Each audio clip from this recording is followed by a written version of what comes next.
महाराज, सनातन धर्म में हम लोग जब पूजा पाठ करते हैं तो हम लोग को कुलदेवी कुलदेवता को याद मतलब उनका स्मरण करने को कहा जाता है। लेकिन बहुतायत घरों में देखा जाता है कि हमें अपने कुलदेवी कुलदेवता का ज्ञान ही नहीं है। हमें क्षेत्र देवी क्षेत्र देवता का नहीं ज्ञान होता। हम हमारे घरों में, हमारे परिवारों में कुल देवी और कुल देवता का क्या महत्व है और इनकी पूजा पद्धति क्या है? देखिए, कुल देवी और कुल देवता का महत्व ठीक वैसा ही है जैसा कि भौतिक जीवन में, गृहस्थ जीवन में पितरों का है।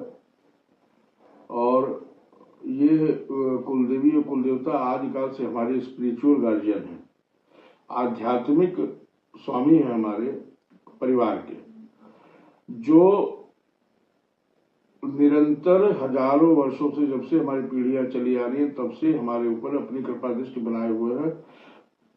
हमारे मार्ग में आने वाली हर बाधा का ठीक उसी तरह शमन करते हैं जिस तरह हमारे भौतिक माता पिता हमारे मार्ग में आने वाली बाधाओं के शमन हेतु तत्पर रहते हैं।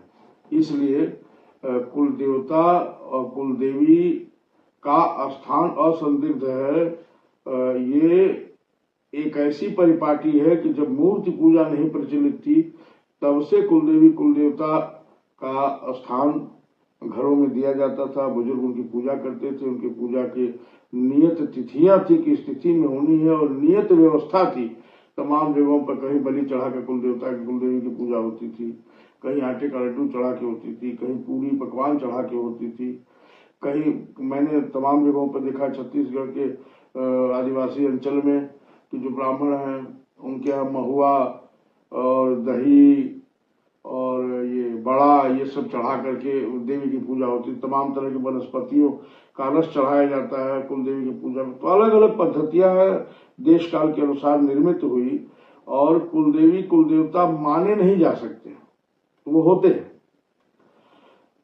आप पहले अपने गोत्र का पता करें, गोत्र के बाद ऋषि प्रवर का पता करें, ऋषि प्रवर के बाद आदि पुरुष का पता करें। जैसे ही आप आदि पुरुष का पता आपको चल जाएगा तो आपको अपने कुलदेवी और कुलदेवता का पता चल जाएगा। जो वैदिक प्रणाली रही हमारे आर्यों की, उसमें शाखा सूत्र, यज्ञ इत्यादि का, गृह सूत्र, इसका बड़ा महत्व रहा। और ये सब माध्यम से हमारी जो पारिवारिक श्रृंखला चली आ रही है उसकी प्योरिटी के, उसकी शुद्धता के, और हम कहाँ से हैं, हम कौन हैं, ये हमारा एक आइडेंटिफिकेशन था, एक स्पिरिचुअल स्टैंप था ये कि हम कौन हैं, हमारा गोत्र क्या है, हमारा प्रवर क्या है, हमारी शाखा क्या है, हमारा यज्ञ क्या है, हमारा गृह सूत्र क्या है। उसी अनुसार कुल देवता कुल देवी भी हमारे आदिकाल से चले आ रहे देवी देवता हैं, जिनकी पूजा आज भौतिक दौर में हम वैष्णो देवी जाना पसंद करते हैं, हम बालाजी जाते हैं, हम खाटू श्याम जी जाते हैं, हम साईं बाबा जाते हैं, हम चारों धाम जाते हैं। लेकिन कुलदेवी देवताओं को हम बिल्कुल भूल चुके हैं, बिल्कुल विस्मृत हो चुके हैं। तमाम परिवारों में तुमको ये पता ही नहीं है कि हमारे कुलदेवी कुलदेवता कौन थे। अब लगभग कॉमन ही देवी देवता उत्तर भारत के देवी देवताओं कुल देवताओं में कहीं शीतला है, कहीं समय है, कहीं फूलमती है, कहीं दुर्गा है, कहीं काली है, इस तरह से अलग अलग, कहीं भैरव जी हैं। इस तरह से जो प्राचीन देवता है वही हमारे कुल देवता कुल देवी हैं।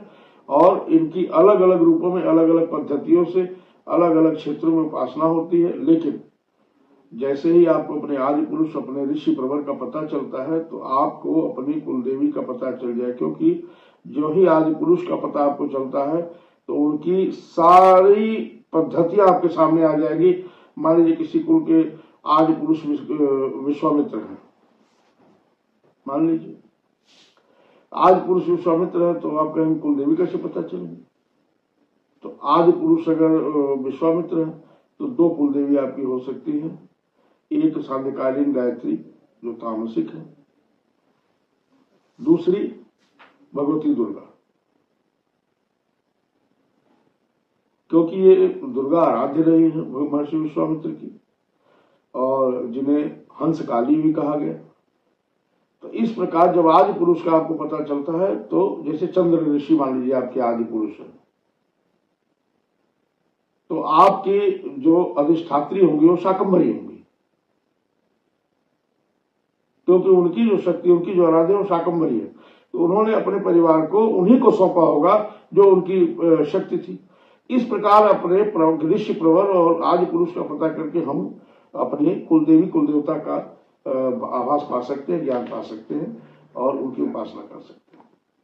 तो इसको महाराज इस तरह से समझें कि यदि हमें गोत्र का पता है तो हम उस गोत्र से अपने आदि पुरुष ऋषि के नाम पे, जैसे कश्यप गोत्र है तो कश्यप ऋषि तक जाते हैं।